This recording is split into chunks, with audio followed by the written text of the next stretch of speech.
Hola, that's all I got in Spanish, I'm sorry. I'm feeling a little bit overdressed for most of the speakers that have been here today, but it's a huge, huge honor. You know that my name is Steve Gal. I serve on an elite counter-terrorism unit. I'm the first response to terrorist attacks that happened in the Gush Etzion, just south of Jerusalem. I'll tell you that when I'm in front of a terrorist, I can hold my own. I'm tough. But when I leave my family, that's when I get weak at the knees.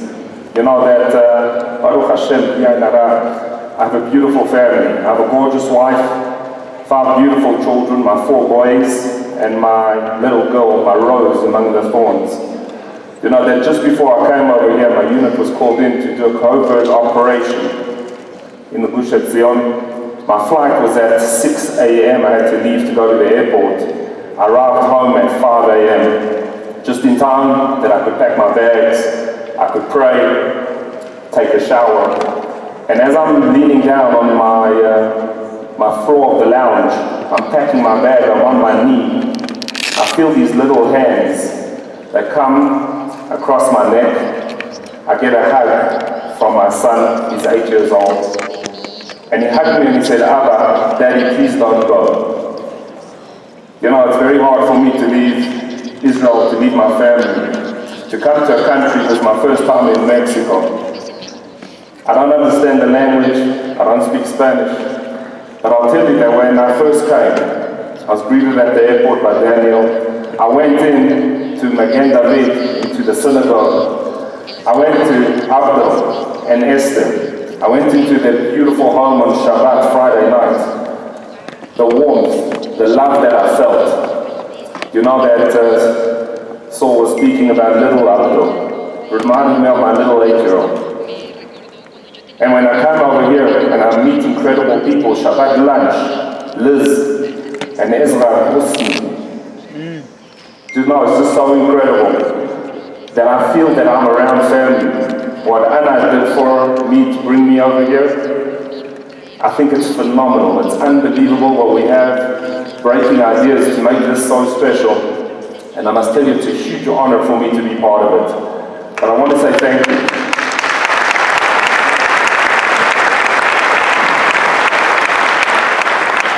I want to say thank you to the entire community, from Magen David to the entire community that's over here in Mexico City, making me feel so welcome. I feel that this is my home, and this is my first time here. Despite not understanding the language, I feel that this is a very special place, a very special community, so thank you for having me.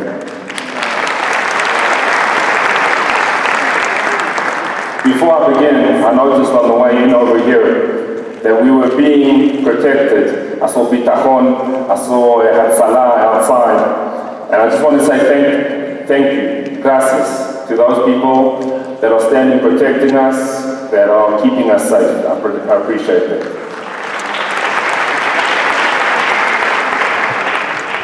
I also want to give a thank you to Esther. When I was in their home, she told me about Quick Shine. Thank you for sponsoring me. As I said, it's a huge honor to be here.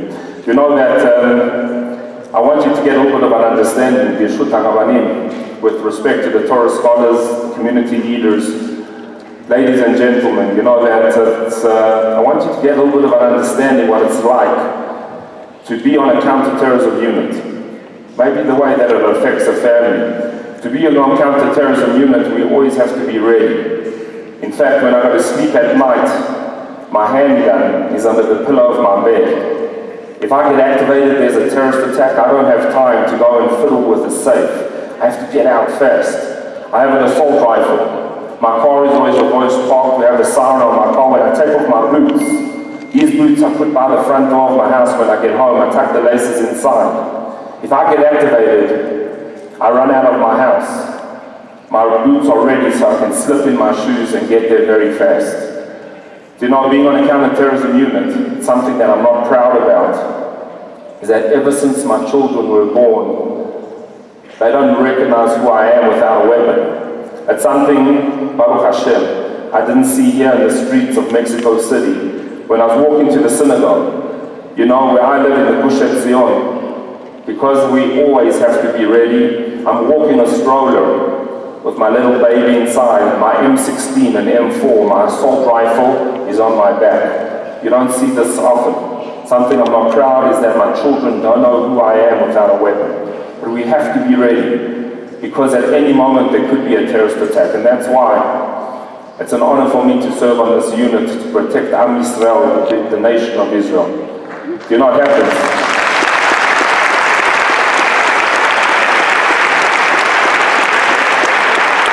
It happens very often on a Friday night when most families, Israelis are at home. The terrorists will come into the Jewish town.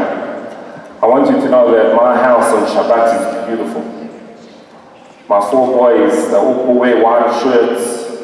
For Shabbat, they put on the white kippah. My little girl, Tali, she puts white ribbons in her hair, especially for the Shabbat. We come home from the synagogue.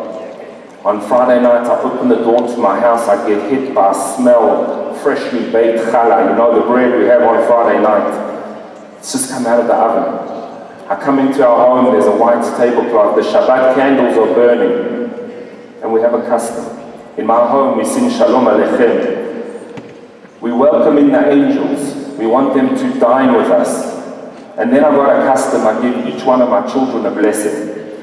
The custom is to start with the oldest. As I go to my son, Gabriel, he's 18 years old. As I place my hand on his head to give him a bracha, I get activated. There's a terrorist attack. You see, I don't have time to finish his blessing. I don't have time to go to each one of my children and tell them how much I love them. I have to run out of my house, grab my weapon and get out as fast as possible. You know, when my children were young, they had no clue where I went. They just thought it was so cool. We've got a siren on our car. Their dad's in the army. As they got older, they understood where I'm going. My wife has always understood. My wife, Natalie, knows from the first date when we met at the holiest place on earth at the Kotel. When I got to the first date, I had an M4 and an assault rifle. It was great on the first date to open up conversation, but my wife has always known what I do. She tells me that when I get activated, there's a terrorist attack, she cannot go to sleep. She waits by our front door of our house. We have in the salon, the lounge area, we have a couch. She sits and waits. She tells me that there's only 2 possibilities coming through the door of my home. It's either I'm coming home, or chas v'chalila, God forbid, a uniformed soldier. You know, there's a unit that's responsible to inform families that their loved ones are not coming home. Every single time I come back from a terrorist attack, I come into my house, it's 2, 3 o'clock in the morning. I open the door, I can see my wife sitting on that couch. I can see the relief in her eyes that it's me, and not another strange uniformed soldier. It's then I go into the room of each of my children. They're fast asleep. But I want to give them a bracha, I want to give them a blessing. You see, that night I got a blessing. That although I ran towards the gunfire, I ran towards the danger, Hashem, God brought me back home safe. You know, I don't think I come back because I'm so well trained. I'm so tough. You know, that soldiers that are better than me, soldiers that are tougher than me, more well trained, have not come home. One is a very good friend of mine, Rabbi Ray Fis. He was killed in a terrorist attack just over 4 years ago. A big tough guy, double my size. He didn't come home. So you know, I believe it's a blessing. That although I run towards the danger, I come home safely. That's why in my house, when we get a blessing, I want to pay it forward. I want to give my children a blessing. I go into their rooms, I'm trying not to wake them, but I place my hands above their head and I give them a bracha, I give them a blessing. You know, very often I've been asked, have I been afraid over Shabbat? Are you afraid to be on a counter-terrorism unit? So I want to share with you a story. You know, that I was learning in the Bet Midrash, and I got a phone call from my wife. She said, can I please pick up the twins? I have the twin Eitan and Tali. They're now 14 years old. This is when they were in 2nd grade. They were 7 years old. They asked me if I could go pick up the twins to take them to extra English. I'm lazy at home, I speak to my kids in Hebrew. I think they only understand English, but it's much easier to talk to them in Hebrew. So I excused myself from my learning partner, my chavruta, and I went with my big van to the school district to pick up my twins. I drove into the Givat Zubad where the school is, and as I get there closer, I can see my twins, 7 years old, sitting on the sidewalk of their school. They jump into my big van. As we're driving out of the school district, I see 5 young ladies that are hitchhiking. These ladies are in 12th grade, 17, 18 years old. I asked them when I rolled down the window, where are you going? They're hitchhiking. They said they need to go to the central junction of the Gush Etzion, from it Gush Etzion. I said to them, I'm driving straight through there. Jump into my van, it seats 10. They get into my big van and we start driving. My children are complaining, Abba, we don't want to learn English. I said, what are you talking about? It's the language of the world. When I go to Mexico, in the airport, there's signs in Spanish and English. I said, you have to learn. Anywhere you go in the world, you have to have English. It's important. My children said, hold on one second. When Moshe Rabbeinu, Moses himself, spoke to Hashem, what language did they speak in? Well, that was Hebrew. They said, well, hold on, the Chumash, the holiest book that exists, what's that written in? I said, well, that's Hebrew. They said, your favorite rabbi. You should love all the rabbis, but my children know I have one favorite rabbi. His name's the Rambam, Maimonides, the Mishneh Torah, I learned it in Hebrew. My kids said, all the cool things are in Hebrew. Why do you have to learn English? I was being beaten up by 7-year-olds. When we get to the central junction, I had 2 gunshots. I turned my head in the direction of the gunshots and I can see that there was a car parked on top of the barricades. I understood the gunshots and the car in that position, that must be the scene of the terrorist attack. There were a few cars in front of me. I swerved my car into the sidewalk. I passed all the cars. As I got closer to the junction, I went straight over. There was a huge concrete guard hut, a military guard hut made of concrete. I parked my car as close as I could to the concrete because I knew if there was going to be an explosion, if there was going to be gunshots, my car would be safe behind the concrete. I grabbed my weapon. I flung the door open. Before I left, I turned to the young ladies, 17 years old, and I said, Na ishmor hayeladim sheli, please look after my kids. I turned the laser of my gun on, I slammed the door, I locked it with the remote. I ran towards the door of the terrorist. As I got closer, I could see something was lying by the front door. The terrorist was lying on his back. My laser was over his head, between his eyes. His eyes were open and he wasn't moving. He had been neutralized. The protocol is to strip the terrorist down to make sure that there's no bomb. It's called a secondary attack. They wait for the first responders and then they blow up. So I stripped him down to make sure there wasn't an explosive vest. As I checked him, then I checked to the car, the front, the back seat. As I came around the car, I saw something incredible. When I got to the other side, I saw a young volunteer paramedic was working on a young boy who was sitting on the bus stop when the car hit. You see, this terrorist was planning to hit as many people, Israelis standing in that bus stop, and then get out with a huge knife and to finish them off. That boy clearly had a broken arm. I could see the bones sticking out. But I understood that the paramedic was concerned that he had a spinal injury. He didn't want to move him. I turned to this paramedic, which I was so impressed he was there. Meet Amcha Israel, who's like your nation Israel. I said to this paramedic, you don't have a gun? I've done medical courses, first aid courses, and they tell us safety. Do you know what this paramedic thought about seeing safety? 0. In which nation in the world do the paramedics run towards the gunfire? Not away. Mika Amcha Yisrael, talking to God, who is like your nation Israel. I told the paramedic I'm securing the scene. I scanned outwards to see an accomplice, someone else that was maybe helping the terrorists in the ambush. As I scan out, I see a young Israeli, a soldier. He's standing in his army uniform. He's got a bulletproof vest on. He's holding his M16, but his hand was shaking. His face was pale white, 19 years old. This was the young soldier that had neutralized the terrorist's 2 bullets into the chest. It was clearly the first time he had ever shot another human being, and he was in shock. I went up to him, I put my hand on his shoulder and I said, "Akhi kol lakavod, my brother, you did well. You saved a lot of lives today, but your job's not over. We need to secure the scene, and there could be a secondary attack, so I need to know if I can count on you." He took a deep breath. We cleared his weapon, made sure the safety was on, and the four of us that were there made a perimeter. It felt like the whole world fell on us. Soldiers came, police, fire engines. There was no fire, but this is the protocol. Ambulances, and as more soldiers arrived on the scene, they could see how we were standing. They filled in the gaps. We were shoulder to shoulder, holding our weapons. It felt like an invincible wall. Standing over there, I saw my commander drive his car. He parked his Jeep. I left the perimeter. I gave him a brief. When I was done, I said to him, "Is it okay if I go home?" He said, "What did you say, Steve?" I said, "Is it okay if I go home?"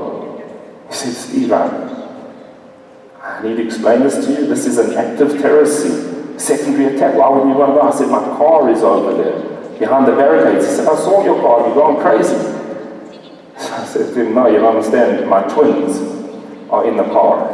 He said, "Steve, you brought your children to a terrorist attack? Get out of here now. That's an order." You know, I just ran to the car. All I wanted to do was give my kids a cuddle. I wanted to hug them. As I got to the side of the car, I flung it open. There inside my car, I found my twins, 7 years old. They were eating candies. They had big smiles on their faces. You see, I didn't pick up 5 hitchhikers. I actually picked up 5 professional babysitters. Eitan, my son, was right by the door, gave me a hug. I said to Eitan, "Were you afraid? Were you scared?" He said, "Abba, me? You know, our 7-year-olds get all macho." He said, "Me scared?" "No." He said, "And you made a mistake." I said, I made a mistake?" He said, "Yes." He said, "You know, you parked the car in front of the concrete." He said, "I wanted to see what was going on. But I stood on I could just see, I went on my tippy toes, I saw more war. Next time," he said, "park the car so I can have a good view." I said, "Ethan, you're right, I'm very, very sorry. Next time I'm going to park the car so you can see." I'm about to close the door when my son says to me, "Abba, stop, wait." I said, "What's the matter?" He said, "Abba, I don't want to lie to you. The truth is, I was very scared." I said, "Ethan, you can talk to me. Tell me, what was the matter?" Well, he says, "I've never been so close to an ambulance." He told me the ambulance came past. He saw the red lights. The siren was so loud, he said, it was hurting my ears. And he said, "I know that that ambulance came to get my daddy." So he said, "You know what, I don't want to play, I don't want to eat candies." And I got very scared. And one of the babysitters, he called them, saw my sad face and said, "What's the matter?" So I explained to her, "I think my dad is on that ambulance." She said, "Don't worry." He said, "Abba, this was so cool." She took out her cell phone, and on her cell phone, she had the Tehillim written, Psalms written by King David himself, and we prayed in the car together, so that you should be safe. In which country in the world do you leave your most precious gifts from heaven with 5 complete strangers? I didn't even know their names. But when I come back to the car, they're eating candies. They're saying Tehillim, they're saying Psalms together. Mika Amcha Israel, talking to Hashem. You have an incredible nation. You know that as I got into the front of the car, the young lady next to me burst into tears. 17 years old, I didn't understand why she's crying. "We're going home now." I said, "I'm driving you home." I drove all of them home.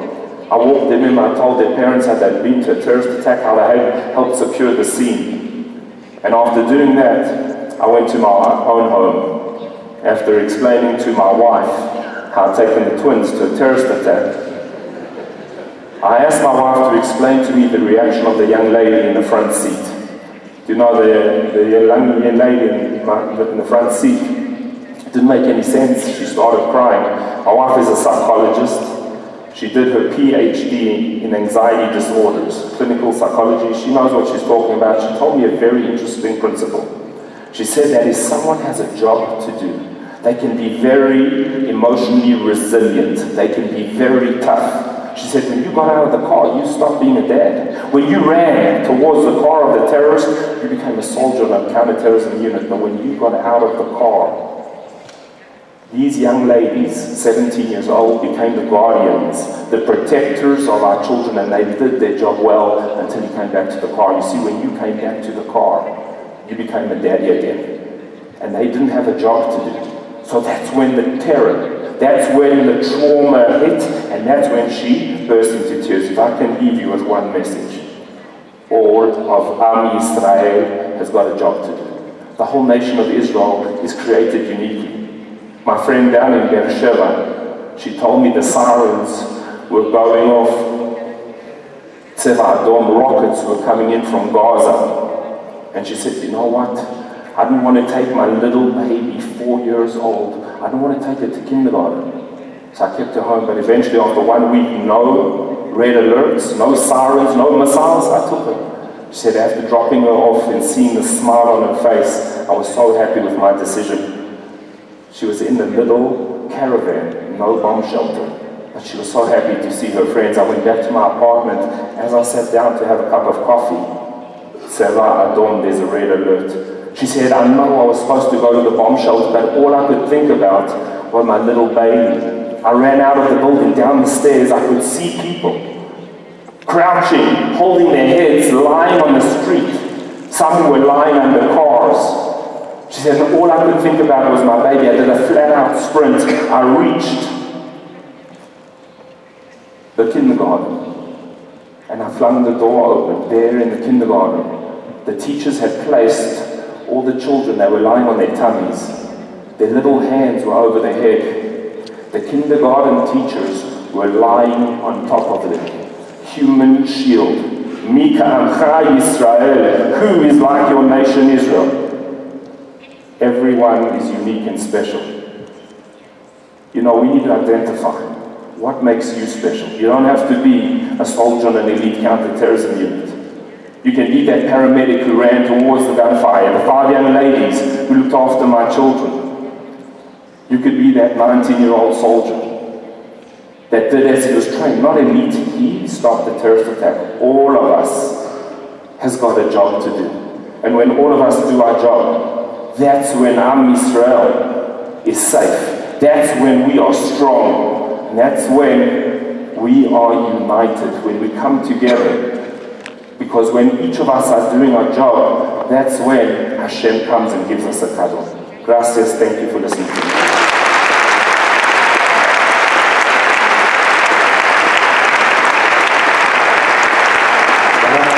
Thank you, Steve. Thank you so much for your words. Thank you for your job. Thank you for taking care of Israel, of Israel. This applause is for you. This is for you. It's a little soldier. Gracias, thank you so much. Please take the applause from everyone. Thank you very much. What a incredible community. Guys, stay safe.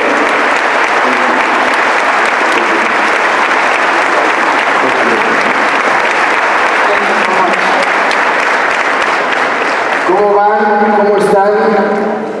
Los que están usando la traducción simultánea, ¿todo bien?